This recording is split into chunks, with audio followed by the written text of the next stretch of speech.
Hello children, welcome to असा education. आज हम करेंगे 7वीं क्लास की हिंदी की किताब का 8वां चैप्टर चंद्रशेखर आज़ाद। ये आपकी आरबीएससी की बुक है। आइए देखते हैं कि इस चैप्टर में क्या बताया गया है। आज़ादी किसे अच्छी नहीं लगती, चाहे पिंजरे में बंद पक्षी हो, चाहे रस्सी से बंधा हुआ पशु। सभी स्वतंत्रता के बंधनों को तोड़ फेंकना चाहते हैं। फिर मनुष्य तो पशुओं की अपेक्षा अधिक बुद्धिमान और संवेदनशील होता है। उसे गुलामी की जंजीर सदा ही खटकती रहती है। सभी देशों के इतिहास में आज़ादी के लिए अपने प्राणों की बलि देने वाले वीरों के उदाहरण हैं। तो यहाँ पर क्या कहा गया, आज़ादी किसी अच्छी नहीं लगती, मतलब हर कोई आज़ाद होना चाहता है। हर कोई चाहता है कि वो अपनी तरह से अपनी जो ज़िंदगी है वो बिताए, जो चाहे वो करे। तो चाहे पिंजरे में बंद पक्षी हो, चाहे रस्सी से बंधा हुआ पशु, सभी स्वतंत्रता के बंधनों को तोड़ फेंकना चाहते हैं। तो मनुष्य ही नहीं बल्कि जो पक्षी होते हैं, पशु होते हैं, जिनको कि हम पिंजरे में बंद रख देते हैं, जो पक्षी होते हैं या जो पशु होते हैं जिनको हम रस्सी से बांध देते हैं, वो भी नहीं चाहते स्वतंत्र रहना। वो भी चाहते हैं कि उनको आज़ाद किया जाए तो वो अपनी तरह से अपनी ज़िंदगी बिताए। फिर मनुष्य तो पशुओं की अपेक्षा अधिक बुद्धिमान और संवेदनशील होता है। तो जो मनुष्य होता है वो तो पशुओं की अपेक्षा काफ़ी अधिक बुद्धिमान होता है और संवेदनशील भी होता है। तो उसे गुलामी की जंजीर सदा ही खटकती रहती है। तो जो मनुष्य होते हैं उसको कभी नहीं अच्छा लगता कि वो गुलाम बने या किसी के किसी के कहे अनुसार काम करे। तो वो तो हमेशा ही आज़ाद रहना चाहता है। सभी देशों के इतिहास में आज़ादी के लिए अपने प्राणों की बलि देने वाले वीरों के उदाहरण हैं। तो सभी देशों के इतिहास में, चाहे कोई भी देश हो, अगर हम उसका इतिहास उठा के देखते हैं तो हमें ऐसे कई उदाहरण मिल जाते हैं, एग्जाम्पल मिल जाते हैं, जिसमें लोगों ने अपनी आज़ादी के लिए अपनी प्राणों की आहुति दे दी, अपने प्राणों का बलिदान कर दिया। तो यहाँ तक यही बताया गया है कि जो लोग होते हैं हमेशा ही स्वतंत्र रहना चाहते हैं, कोई भी बंधन में रहना नहीं चाहता, चाहे पशु हो चाहे पक्षी हो। तो सभी देशों का इतिहास यही कहता है कि जो वीर हुए उन्होंने अपने देश की आज़ादी के लिए अपने प्राणों की आहुति भी दे दी। तो वो नहीं चाहते थे कि हम स्वतंत्र रहें, इसीलिए उन्होंने अपना जो जीवन था वो बलिदान कर दिया। आगे कहा गया कि 1947 ईस्वी के पूर्व भारत स्वतंत्र था। तब अंग्रेज़ों से स्वतंत्रता प्राप्त करने के प्रयत्न बराबर होते रहते थे। 1857 ईस्वी में ऐसा ही सामूहिक संघर्ष भारतीय लोगों ने किया था। उसके बाद भी यह संघर्ष निरंतर चलता रहा। जनता में आज़ादी की चिंगारी सुलगाने का काम प्रायः क्रांतिकारी किया करते थे। अंग्रेज़ों को भारत से किसी भी प्रकार बाहर करने के लिए कटिबद्ध थे। ऐसे क्रांतिकारियों को जब भी अंग्रेजी सरकार पकड़ पाती तो उन्हें फांसी या काले पानी की सज़ा होती। तो 1947 से पहले हमारा जो देश था वो स्वतंत्र था, अंग्रेज़ों का गुलाम था। तो हमें जो आज़ादी मिली वो 15 अगस्त 1947 को मिली थी। उससे पहले हम आज़ाद नहीं थे, अंग्रेज़ों के गुलाम थे। तब अंग्रेज़ों से स्वतंत्रता प्राप्त करने के लिए बराबर प्रयत्न होते रहते थे। तो हर कोई यही चाहता था कि अंग्रेज़ों से उन्हें स्वतंत्रता प्राप्त हो, अंग्रेज़ जो है वो अपना शासन छोड़ के यहाँ से चले जाएं। तो 1857 ईस्वी में ऐसा ही सामूहिक संघर्ष भारतीय लोगों ने किया। तो 1857 में भारतीय जनता ने क्या किया, ऐसा ही सामूहिक संघर्ष किया अपने को आज़ाद कराने के लिए। उसके बाद जो ये संघर्ष हैं वो होते चले गए। तो जनता में आज़ादी की चिंगारी सुलगाने का जो काम किया था वो किसने किया था, क्रांतिकारियों ने। तो अंग्रेज़ों को भारत से किसी भी प्रकार ये लोग चाहते थे कि ये जो अंग्रेज़ हैं वो हमारे देश से चले जाएं और हम आज़ाद हो जाएं। तो ये जो क्रांतिकारी थे, जब इनको सरकार पकड़ लेती थी, अंग्रेज़ सरकार, तो क्या करती थी, या तो उनको फांसी दे देती थी या काले पानी की सज़ा इनको मिलती थी। तो इनको काले पानी की सज़ा देने के लिए अंडमान निकोबार में एक जेल बनी हुई थी, वहाँ पर इनको रखा जाता था। तो इस तरह से इनको काले पानी की सज़ा दी जाती थी। तो यहाँ पर यही बताया गया कि 15 अगस्त 1947 से पहले हमारा देश आज़ाद नहीं था। तो जो क्रांतिकारी थे उन्होंने हमारे देश को आज़ाद कराने के लिए काफ़ी प्रयत्न किए, अपने प्राणों की आहुति दी, बलिदान किया अपने प्राणों का। तो ये जो क्रांतिकारी थे जब भी अंग्रेजी सरकार की पकड़ में आते थे तो उनको फांसी या काले पानी की सज़ा दी जाती थी। भारत माँ की आज़ादी के लिए अपने प्राणों की आहुति देने वाले ऐसे क्रांतिकारियों में चंद्रशेखर आज़ाद का नाम अग्रगण्य है। तो चंद्रशेखर आज़ाद जो थे उन्होंने हमारे देश को आज़ाद कराने के लिए काफ़ी प्रयास किए, उन्होंने अपने प्राणों की आहुति दे दी।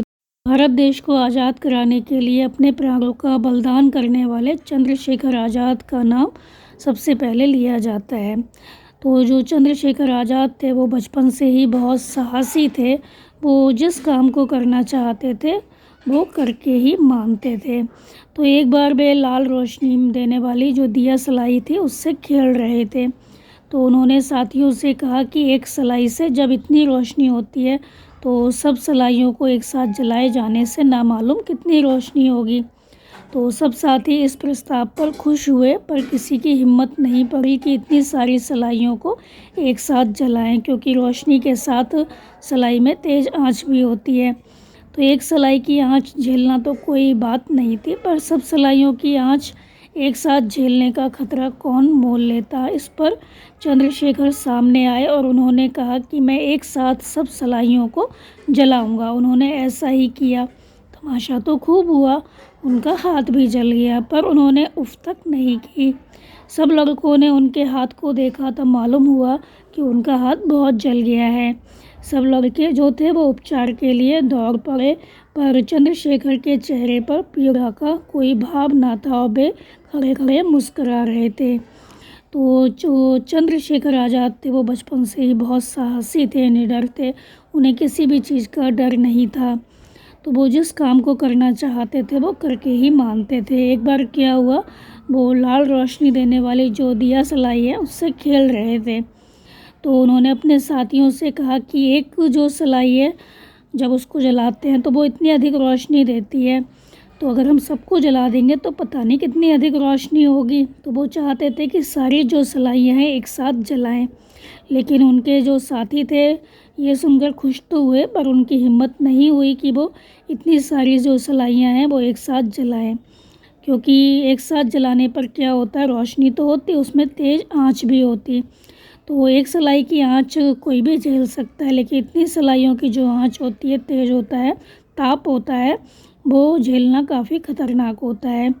तो जो चंद्रशेखर आज़ाद थे वो तो थे ही साहसी, तो उन्होंने कहा मैं एक साथ सारी जो सलाइयाँ हैं वो जलाऊंगा। तो उन्होंने ऐसा ही किया। खूब तमाशा हुआ, सब लोग खुश हुए देखकर, लेकिन क्या हुआ, जो चंद्रशेखर आज़ाद थे उनका हाथ भी जल गया, लेकिन उनके माथे पर शिकन नहीं थी, उन्होंने उफ तक नहीं की। तो जब सब लड़कों को ये मालूम हुआ कि चंद्रशेखर आज़ाद का हाथ भी जल गया है तो सारे जो बच्चे थे, लड़के थे, वो उनके उपचार के लिए भागे, उनका इलाज करने के लिए दौड़ पड़े। तो जो चंद्रशेखर आज़ाद थे उनके चेहरे पर कोई भी पीड़ा के, दर्द के भाव नहीं थे, वो खड़े खड़े मुस्करा रहे थे। तो मतलब जो चंद्रशेखर आज़ाद थे काफ़ी हिम्मत वाले थे, बहुत साहसी थे, निडर थे। तो प्रारंभ में चंद्रशेखर को संस्कृत पढ़ने के लिए काशी भेजा गया, पर उनका मन वहाँ नहीं लगा और वे भागकर अपने बाबा के घर अलीपुर स्टेट पहुँच गए। यहाँ पर उन्हें भीलों से मिलने का मौका मिला, जिनसे उनकी खूब घनिष्ठता हो गई। तो उन्होंने उनसे क्या किया, धनुष बाण चलाना सीखा और थोड़े ही दिनों में वे अच्छे निशानेबाज हो गए। उनके बाबा ने जब यह बात सुनी तो उन्हें फिर काशी भेज दिया, जिससे कि कम से कम उन भीलों का साथ तो छूटे। तो प्रारंभ में जो चंद्रशेखर आज़ाद थे उनको संस्कृत पढ़ने के लिए काशी भेजा गया, पर उनका मन काशी में नहीं लगा। तो जो चंद्रशेखर आज़ाद थे वो भागकर अपने बाबा के घर अलीपुर स्टेट पहुंच गए। तो यहाँ पर उनको जो भील थे, भील जनजाति थी, वो मिली। तो जो भील थे उनसे उनकी काफ़ी अधिक घनिष्ठता हो गई, मित्रता हो गई। तो जो भील जाति के लोग होते हैं काफ़ी अच्छा धनुष चला लेते हैं, तो उन्होंने उनसे धनुष बाण चलाना सीखा और काफ़ी अच्छे निशानेबाज हो गए। तो जब उनके बाबा ने ये बात सुनी कि इनकी तो मित्रता भीलों से हो गई है, तो उन्होंने उनको क्या किया, फिर काशी भेज दिया। ताकि उनका भीलों से पीछा छूट जाए। तो इस बार वे काशी में टिक गए। तो उनको जब दोबारा काशी में भेजा गया तो उनका वहाँ पर मन लग गया। पहले तो उनका मन नहीं लगा था, अब किसी उनका मन लग गया। तो काशी में क्या होता था, धार्मिक लोगों की ओर से संस्कृत के जो छात्र होते थे उनको रहने की और भोजन की मुफ्त में व्यवस्था की जाती थी। तो काशी में धार्मिक लोगों की ओर से संस्कृत के छात्रों के लिए, जो संस्कृत पढ़ना चाहते थे बच्चे, उनके लिए आवास मतलब उनको रहने का स्थान दिया जाता था और भोजन भी दिया जाता था।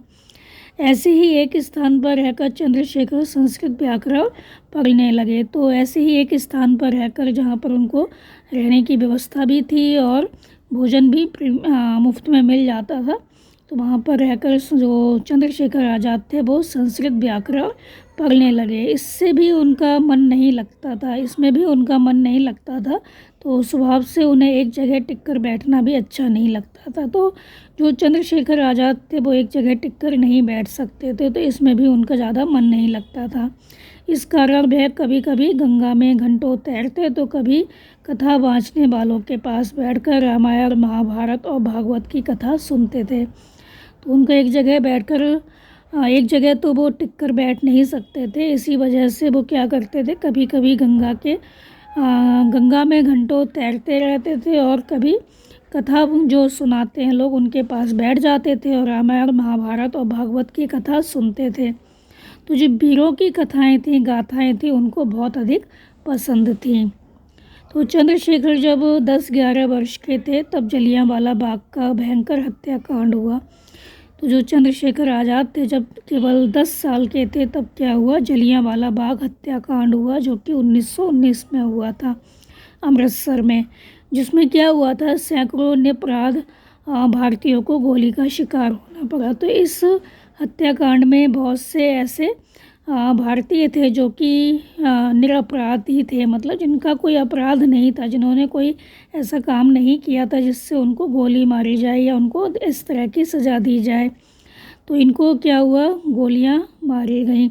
तो इससे सैकड़ों निरपराध भारतीयों को गोली का शिकार होना पड़ा। तो जलियांवाला बाग जो था वो अमृतसर में, जो कि है चारों ओर से ऊंची ऊंची दीवारों से घिरा एक मैदान था। तो यहाँ का जो रास्ता था बहुत संकरा था, जाने का जो रास्ता था बहुत संकरा था, पतला था। तो एक दिन जलियांवाला बाग जो था उसमें सभा हो रही थी। तो उसमें ब्रिटिश सरकार के विरुद्ध भाषण हो रहे थे। जो ये बाग था इसमें ब्रिटिश सरकार के खिलाफ भाषण चल रहे थे।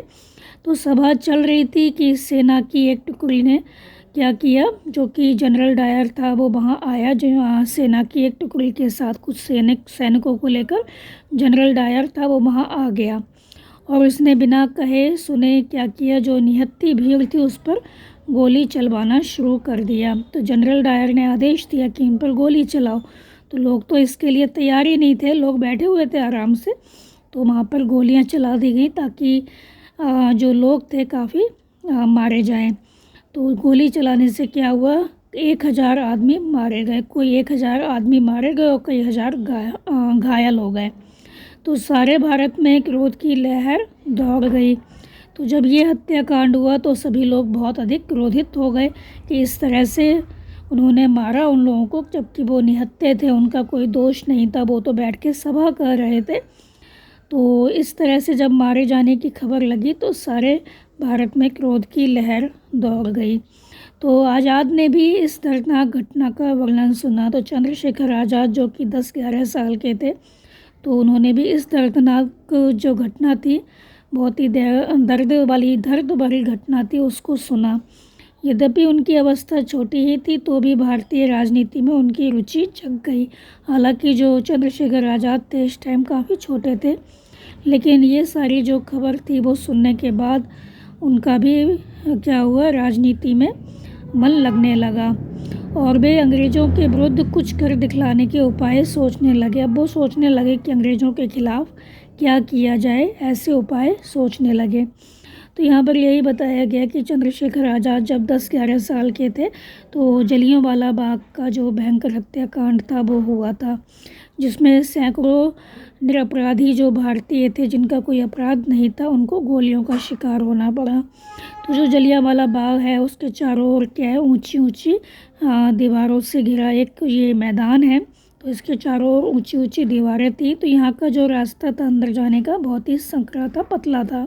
एक ही रास्ता था जिसमें से कि लोग जाते भी थे और आते भी थे। तो एक दिन क्या हुआ, जलियांवाला बाग में सभा हो रही थी। तो इसमें ब्रिटिश सरकार के विरुद्ध भाषण चल रहे थे, उनके खिलाफ भाषण चल रहे थे। सभा चल रही थी शांतिपूर्वक। इतने में क्या होता है, जनरल डायर के आदेश पर वहाँ पर जो ये भीड़ थी, इकट्ठी थी, सभा चल रही थी, उन पर गोलियाँ चलनी शुरू हो गई। तो कोई 1000 आदमी मारे गए, बहुत से घायल हुए। तो ये खबर सारे भारत में जब फैली तो सारे भारत में क्रोध की लहर दौड़ गई, सब लोग बहुत अधिक क्रोधित हो गए।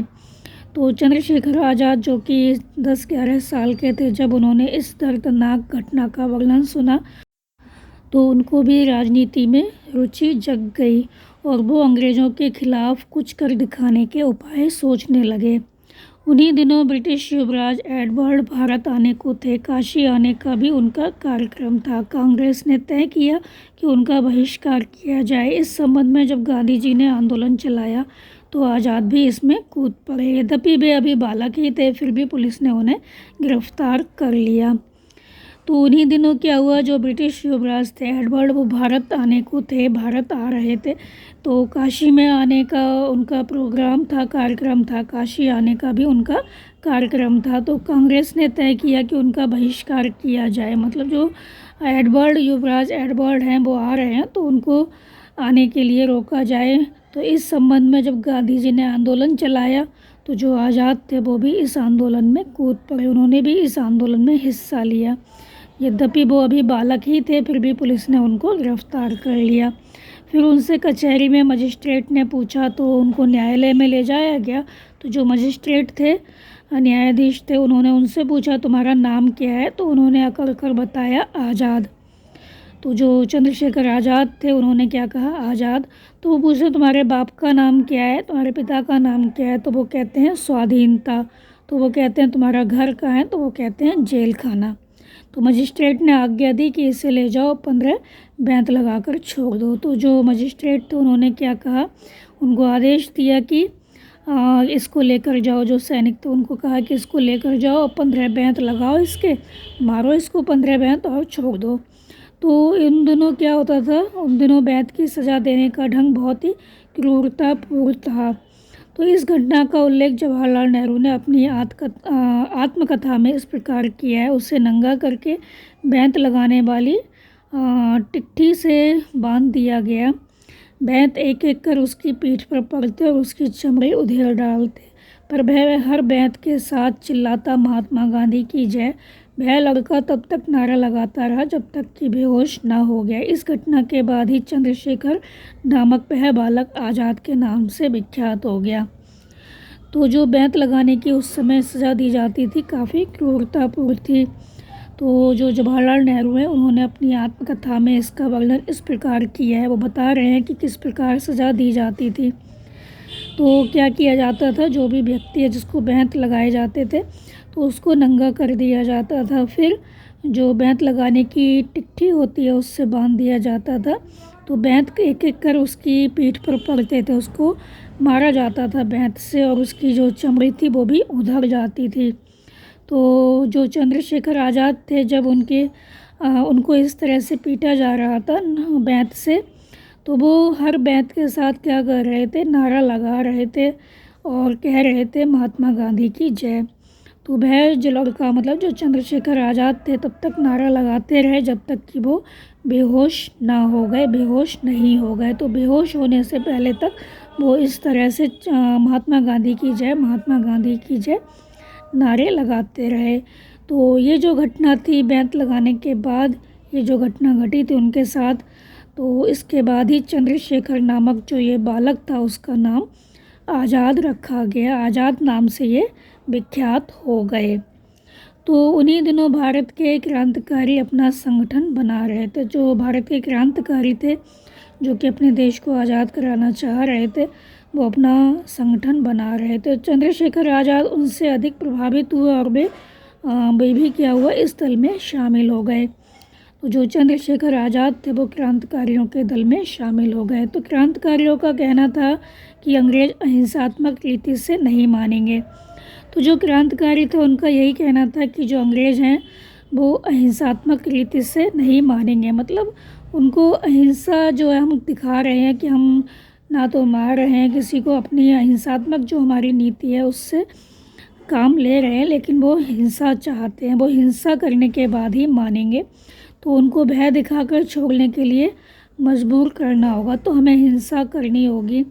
तो हम उनको भय दिखाएं ताकि वो यहाँ से चले जाएं, उनको डराना होगा, धमकाना होगा। तो चंद्रशेखर जिस क्रांतिकारी दल के सदस्य बने वह बड़ा था और सारे भारत में उनकी शाखाएं फैली हुई थी। तो जो चंद्रशेखर आज़ाद थे जिस क्रांतिकारी दल के सदस्य बने थे वो काफ़ी विशाल था और सारे भारत में उनकी शाखाएं फैली हुई थी। मतलब जो ये क्रांतिकारी दल था वो जगह जगह भारत में और जगह भी इस तरह के क्रांतिकारी दल थे, इन्हीं की जो शाखाएं थी वो फैली हुई थी। तो क्रांतिकारी दल के सामने बहुत सी व्यवहारिक समस्याएं थी। जो ये क्रांतिकारी दल था उसके सामने बहुत सी समस्याएं थी। सबसे अधिक जो बड़ी समस्या थी वो थी कि धन कहाँ से मिले। कोई भी काम करने के लिए पैसा चाहिए होता है, लेकिन इस संगठन के पास पैसा नहीं था। तो इसलिए उन्होंने क्या किया, इसलिए दल की ओर से सन 1925 ईस्वी में उत्तर प्रदेश में काकोरी स्टेशन के निकट चलती गाड़ी को रोककर सरकारी खजाना लूट लिया गया। तो इन लोगों ने क्या किया, 1925 में उत्तर प्रदेश में काकोरी स्टेशन है उसके निकट जो ट्रेन चलती थी उसको रोक लिया इन्होंने, जिसमें कि सरकारी खजाना था उसको इन्होंने लूट लिया ताकि इनको पैसा मिले अपना संगठन चलाने के लिए। इस घटना के होते जो ये काकोरी कांड हुआ जो कि खजाना लूटा गया, तो इस घटना के होते ही ब्रिटिश सरकार की ओर से क्या हुआ, गिरफ्तारियां होने लगी, लोगों को गिरफ्तार किया जाने लगा। लेकिन जो चंद्रशेखर आज़ाद थे वो गिरफ्तार नहीं हो सके। तो उन्हें पकड़ने के लिए जो अंग्रेज़ सरकार थी उन्होंने काफ़ी बड़ा इनाम घोषित किया।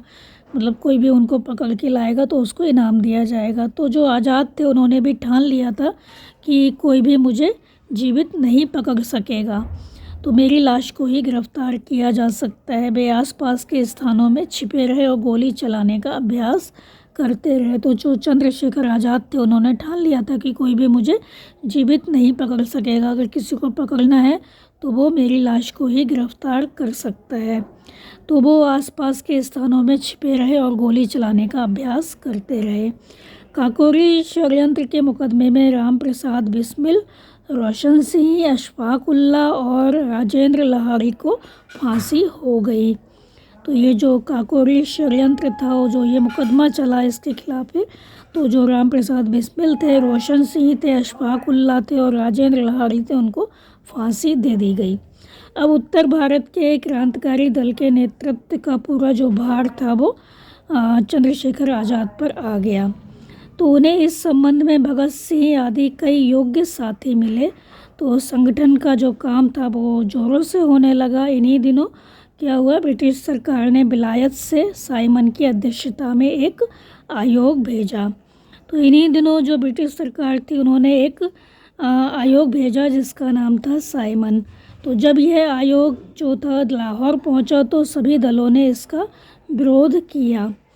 तो इस प्रदर्शन में जो वयोवृद्ध नेता थे लाला लाजपत राय, काफ़ी बुजुर्ग थे, उनको क्या हुआ, उन पर लाठी चार्ज किया गया तो उनको काफ़ी चोटें आईं और उनकी मौत हो गई। इससे देश का जो वातावरण था काफ़ी विक्षुब्ध हो गया, सभी को बहुत अधिक दुख हुआ उनकी मौत पर। तो चंद्रशेखर आज़ाद, भगत सिंह, राजगुरु आदि ने तय किया कि लाला जी की हत्या के लिए जिम्मेदार स्कॉट या सैंडर्स को मार डालना चाहिए। तो जो चंद्रशेखर आज़ाद थे, भगत सिंह थे, राजगुरु थे, उन्होंने यह निश्चय किया, तय किया कि जो लाला जी हैं, लाला लाजपत राय, उनकी जो हत्या की गई है वो उसके जिम्मेदार जो हैं उनको मार देना चाहिए, जो कि स्कॉट या सैंडर्स हैं, उनको मार देना चाहिए। तो 7 सितंबर 1928 ईस्वी को इन लोगों ने पुलिस सुपरिटेंडेंट सैंडर्स को गोलियों से भून डाला, पर इनमें से कोई भी पकड़ा नहीं जा सका। तो इस तरह से उन्होंने नेता लाला लाजपत राय की मौत का बदला ले लिया। तो सरदार भगत सिंह और बटुकेश्वर दत्त ने सरकार की जो दमन नीति थी उसका विरोध करने के लिए अब क्या किया, 8 अप्रैल 1929 को सेंट्रल लेजिस्लेटिव असेंबली के मंच पर बम फेंक दिया और इंकलाब जिंदाबाद का नारा लगाते हुए वो गिरफ्तार हो गए।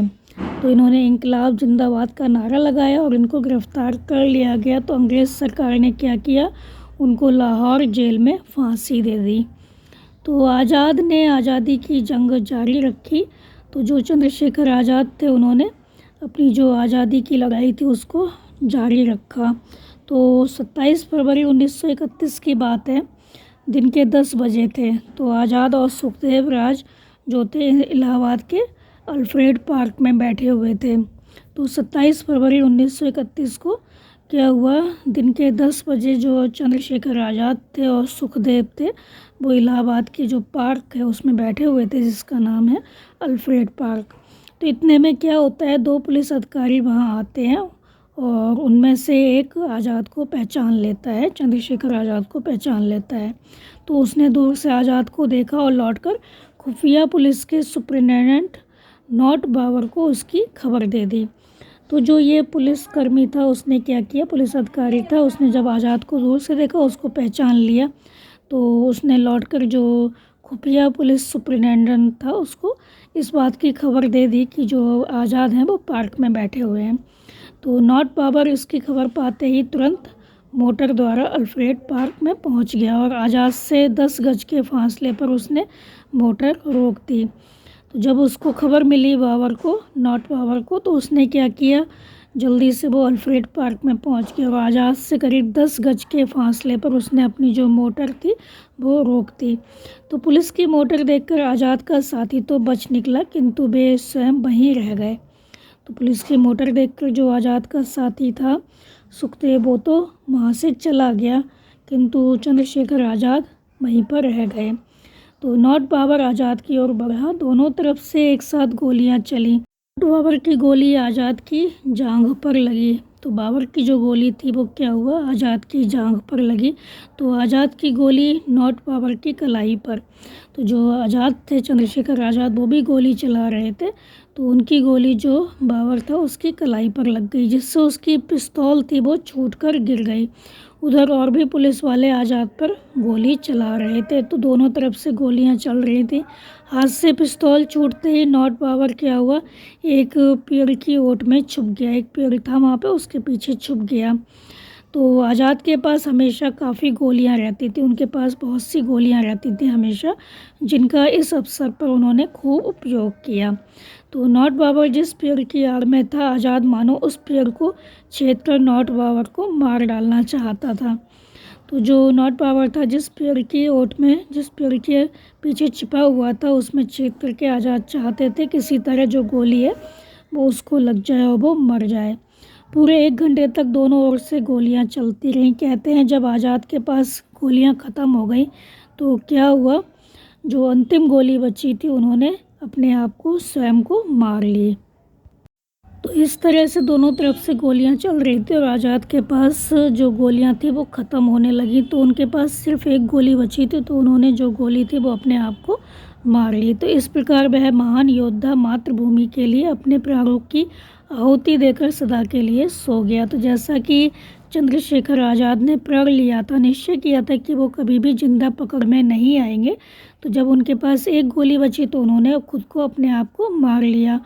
तो भारत का जो ये महान योद्धा था उसने क्या किया, मातृभूमि की रक्षा के लिए अपने प्राणों की आहुति दे दी, हमेशा के लिए सो गया, उसकी मौत हो गई।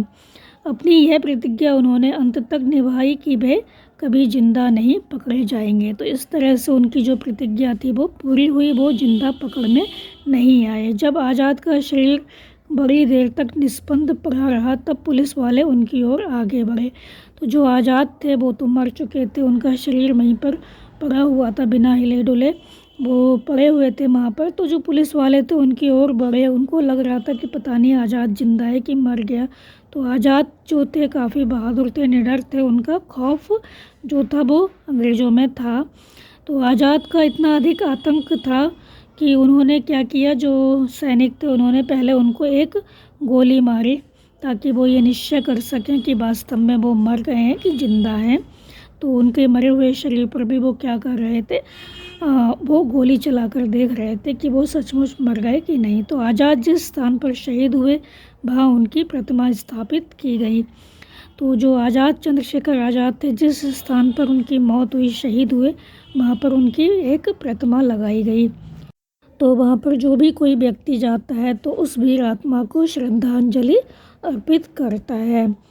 तो वहाँ पर जाने वाला हर व्यक्ति क्या करता है, उस वीर आत्मा को श्रद्धांजलि अर्पित करता है, जिसने क्या किया था, अपनी मातृभूमि की रक्षा के लिए अपने प्राणों की आहुति दे दी।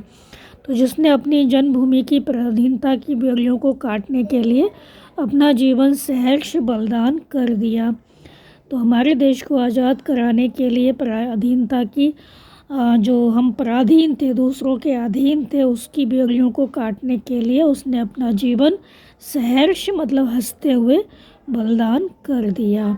यहाँ पर हमारा जो चैप्टर है वो ख़त्म हो गया बच्चों। और इस चैप्टर में यही बताया गया है कि चंद्रशेखर आज़ाद ने अपने देश को आज़ाद कराने के लिए कितने कष्ट सहे, अपने प्राणों तक का बलिदान कर दिया। तो हमको आज़ादी कोई एक दिन में नहीं मिल गई, बल्कि जो क्रांतिकारी थे, जो देश के लोग थे, उन्होंने काफ़ी प्रयास किए, अपने प्राणों की आहुति दी, तब जाकर हमको ये आज़ादी मिली। तो आप इस चैप्टर को अच्छे से समझ कर याद कर लीजिए और हमारे चैनल असह एजुकेशन को लाइक कीजिए, सब्सक्राइब कीजिए और शेयर करना बिल्कुल मत भूला करिए। Thank you.